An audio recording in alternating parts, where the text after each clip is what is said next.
انصاف سے بتائیں، اس پورے سال کے اندر آپ 9 گھنٹے سے زیادہ سید الشہداء کی مجلس کو ٹائم نہیں دیتے. آپ جا کے کیلکولیٹ کر لیں گھر میں جا کے، 9 گھنٹے سے پورے سال کے اندر. یہ عبداللہ کہتا ہے کہ یہ تلوار ہے، یہ گھوڑا ہے، مجھے معاف کر دیں. امام نے کہا میں تجھے بچانے کی سوچ رہا تھا، تو نے سمجھا کہ میں تلوار تیری کا محتاج ہوں یا تیرے گھوڑے کا محتاج ہوں. وہاں پہ نواسہ رسول نے آیہ قرآنی کی تلاوت کی، وما کنت متخذ المضلین عضدا. یاد رکھو عبداللہ، میں گمراہوں کے مال کو اپنی نہضت میں شریک نہیں کرنا چاہتا. گمراہ لوگوں کے مال کو اپنی مقدس نہضت میں شریک نہیں کرنا چاہتا. اور ہوتا یہ ہے کہ انسان بس اوقات ناپاک مال ہو آ کے احسان کرتا ہے کہ شاید میرے اس ناپاک مال کے ذریعے سید الشہداء کی اگر میں نیاز دے دوں گا تو شاید میرا احسان ہو جائے گا. نہیں عزیزان محترم، بالکل اگر ایسی نیاز دی تو جواب وہی ہے سید الشہداء کا جو عبداللہ ابن حر کو ملا کہ ما کنت متخذ المضلین عضدا. میں گمراہ لوگوں کے مال کو شریک کر کے اپنی نہضت کو پامال نہیں کرنا چاہتا. لے جاؤ، میں تم پہ احسان کرنے آیا تھا. میں تو چاہتا تھا کہ تو نجات پہ آ جائے. میں چاہتا تھا تیری زندگی پہ وہ جو دھبے موجود ہیں وہ ختم ہو جائیں. امام نے تلوار بھی دے دی، گھوڑا بھی دے دیا، کہا جاؤ چلے جاؤ، میں اتمام حجت کرنے آیا تھا اور تجھے دعوت کا پیغام دینے آیا تھا. اگر تو نے وہ پیغام کو لے لیا ہوتا یقیناً تیرا شمار بھی ان میں ہوتا جن کے مقدروں میں یا پیغمبر کی حرکت ہے یا زہرا کا رومال ہے. کتنے تھے خوش نصیب کہ جن لوگوں نے اپنی مختصر سی زندگی کے اندر ایک لمحے کے اندر اس امام الانس والجنہ کی معیت میں رہ کر فطرت کا رخ ایسا خالق کائنات کی طرف کیا کہ رہتی دنیا تک ہر باشعور انسان آج بھی ان کو سلام کرتا ہے اور کرتا رہے گا. وہ اصحاب، وہ انصار کتنے تھے؟ گنے چنے تھے. اور گنے چنے یعنی 72 سے، البتہ وہ جو تاریخ میں ہیں یعنی معروف 72 ہیں، بہرحال گنے چنے تھے، کوئی زیادہ نہیں تھے، ہزاروں کی تعداد میں نہیں تھے. وہ 72 جو حسین کے ساتھ آئے اور اس طرح آئے کہ جنہوں نے حسین کو پہچانا اور پہچاننے کے بعد کہ کون سی حقیقت کا نام ہے حسین اور اس کے ساتھ منسلک ہو کر اپنی بقا کا انتظام کر گئے. اور کیسی بقا؟ جب امام حسین علیہ السلام چلے نا، مختلف لوگوں نے آ کے امام کا استقبال کیا. استقبال کرنے میں مختلف لوگوں نے مشورے بھی دیے اور کئی قسم کے لوگ امام کی نہضت میں شریک ہوئے اور ہر شخص اپنی اپنی توان، اپنی اپنی معرفت کے مطابق امام علیہ السلام سے گفتگو کرتا. الغرض امام جب مدینے سے چلے تو کئی بیویوں نے بھی آ کے امام کو روکا. ان میں سے ایک ام المومنین جناب ام سلمہ تھی، اور واحد وہ بی بی جو تاریخ کے اندر ہمیشہ جب بھی انہوں نے حسنین کو بلایا ہے اپنا بیٹا کہہ کے بلایا ہے، اور حسنین نے بھی جب تک اس بی بی کو خطاب کیا ہے تو ماں کہہ کر بلایا ہے.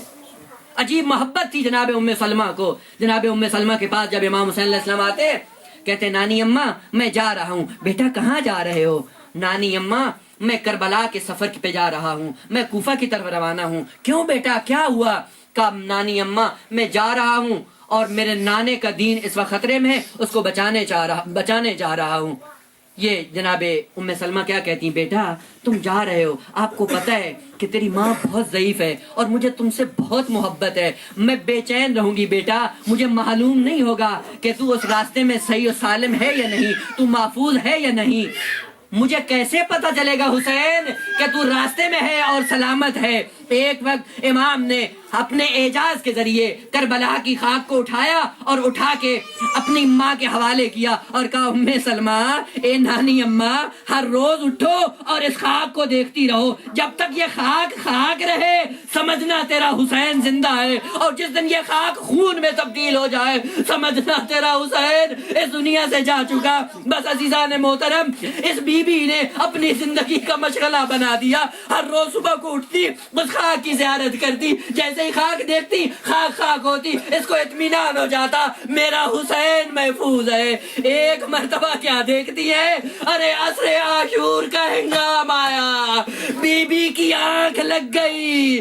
ایک مرتبہ پیغمبر اسلام کو دیکھا، کیا دیکھتی ہے؟ پیغمبر کے بال بکھرے ہیں، سر میں خاک ہے، ہاتھ میں کچھ خون ہے۔ بی بی پوچھتی ہے رسول اللہ کیا ہوا؟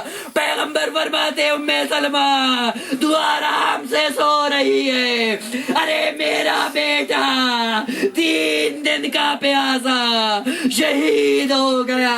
ادرکم اللہ، خالق کائنات نہ رلائے سپاہ غم شبیر کے۔ بس ایک واقعہ نکل کر کے آپ کی زحمت تمام کر دوں۔ بہت سے لوگ تھے امام کے ساتھ جو آئے ہوئے تھے، ان میں سے مختلف اصحاب نے امام پر قربان ہونے کی خواہش کی۔ ایک وہ غلام جس کا نام ہے جون، اور یہ ابو ذر غفاری کا غلام ہے۔ امام علیہ السلام نے اس جون کو بھی اپنے ساتھ لے کر کربلا کے میدان میں پہنچے۔ یہ وہ غلام تھا جو جناب ابو ذر غفاری نے امام حسین علیہ السلام کو دیا، اور امام نے اس غلام کو سید سجاد کی خدمت کے لیے رکھا ہوا تھا۔ ایک مرتبہ جا کے امام کے قدموں پہ ہاتھ رکھ کے کہتا ہے مولا مجھے بھی مقتل جانے کی اجازت مل سکتی ہے؟ امام نے کہا اے جون تجھے معلوم ہے میں نے سید سجاد کی خدمت کے لیے تجھے رکھا ہوا ہے، جاؤ اپنے امام سے اجازت لے کے آؤ، اگر اجازت ملتی ہے میں حسین راضی ہوں۔ ادرکم اللہ، یہ جاتا ہے سید سجاد کی خدمت میں۔ عجیب ہے، ایک جملہ نقل کرتا ہے تاریخ کے اندر، سید سجاد کے قدموں پہ ہاتھ رکھ کے کہتا ہے مولا امام حسین علیہ السلام نے مجھے آپ کی خدمت کے لیے روکا ہوا ہے، اگر آپ کی طرف سے اجازت ہو میں جا کے آپ کے بابا پہ قربان ہو جاؤں۔ عجیب جملہ کہا سید سجاد نے۔ سید سجاد فرماتے ہیں جون اگر تم جاؤ گے تو کچھ دیر تک کے لیے میرا بابا زندہ رہ جائے گا؟ کہا ہاں مولا تیرا بابا زندہ رہ جائے گا، جب تک میں مقتل میں ہوں گا میں جنگ کروں گا تیرا بابا زندہ رہ جائے گا۔ ادرکم اللہ، آتا ہے بڑی خوشی کے ساتھ امام حسین علیہ السلام کی خدمت میں۔ امام سے کہتا مولا مجھے اپنے مولا نے اجازت دے دی، آپ بھی مجھے اجازت دیجئے۔ امام نے اجازت دینے میں تھوڑی سی دیر کی۔ ایک مرتبہ یہ جون آ کے کہتا ہے مولا مجھے اس لیے اجازت نہیں دے رہے کہ میرا رنگ کالا ہے، ارے تیرے اصحاب کے رنگ سفید ہے۔ ایک مرتبہ امام نے گریہ کیا، کہتے اے جون میں اپنے نانے کا دین زندہ کرنے آیا ہوں، ارے میرے نانے کے دین میں کوئی رنگ کی برتری نہیں، جا جون تو بھی ترہ امتیاز رہے گا شہداء میں میری طرح۔ اور ایسے ہی ہوا، جون نے جنگ کی، جنگ کرتے ہوئے شہید ہو گئے۔ جیسے ہی پیغمبر اسلام کو جناب ام سلمہ نے دیکھا، پیغمبر کے پاس کچھ خون تھے، ام سلمہ نے پوچھا یا رسول اللہ یہ کس کا خون ہے؟ کہا تمہیں نہیں معلوم اسی کے اندر حسین کا خون ہے اور اسی کے ساتھ جون کا خون۔ اے جون تو کتنا خوش قسمت تھا، حسین کے ساتھ ساتھ رہا۔ لعنت اللہ علی الظالمین وسيعلم الذين ظلموا أي منقلب ينقلبون رضا بقضائه وتسليما لأمره لا معبود سواك إله العالمين بحق زهرا وأبيها ومعلها ومنيها والسر المستودع فيها بعدد ما أحاط به علمك۔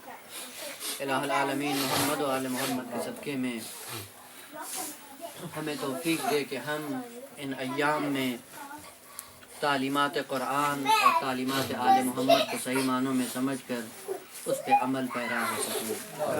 الہ العالمین محمد و آل محمد کے صدقے میں جو مومنین و مومنات جو عزاداران حسینی ان دنوں میں سید الشہداء علیہ السلام کی عزاداری میں مصروف ہیں، الہ العالمین ان کی جان مال آبرو کی حفاظت فرما۔ الہ العالمین محمد و آل محمد کے صدقے میں جو مومنین و مومنات دنیا کے جس کونے میں بھی کل تک غم سید الشہداء علیہ السلام کے منانے میں مصروف تھے اور اس سال داعی اجل کو لبیک کہتے ہوئے سفر آخرت کی طرف گامزن ہو چکے ہیں، الہ العالمین ان کی مغفرت فرما۔ الہ العالمین ان کے صغیرہ اور کبیرہ گناہ معاف فرما۔ الہ العالمین محمد و آل محمد کے صدقے میں حاضرین کے مرحومین کو بھی جوار ائمہ طاہرین میں جگہ عطا فرما، ان کے صغیرہ اور کبیرہ گناہ معاف فرما۔ الہ العالمین محمد و آل محمد کے صدقے میں جو مومنین و مومنات اولاد نرینہ سے معروم ہے، الہ العالمین ان کو اولاد نرینہ عطا فرما۔ الہ العالمین محمد و آل محمد کے صدقے میں جو مومنین و مومنات مریض ہیں الہ العالمین بیمار کربلا کی بیماری کے واسطے میں ان کو شفائے عاجلہ اور کاملہ عطا فرما۔ الہ العالمین محمد و آل محمد کے صدقے میں تمام مومنین و مومنات کی حوائج شرعیہ کو پورا فرما۔ الہ العالمین محمد و آل محمد کے صدقے میں دنیا میں محبت اہل بیت اور آخرت میں شفاعت اہل بیت سے بہرمند فرما۔ الہ العالمین محمد و آل محمد کے صدقے میں اس عزاداری کے حقیقی وارث اور اپنی آخری حجت کے ظہور میں تعجیل فرما، ہمیں ان کے انصار اور آوان میں قرار دے۔ ربنا تقبل منا انک انت السمیع العلیم۔ ماتم حسین یا حسین یا حسین یا حسین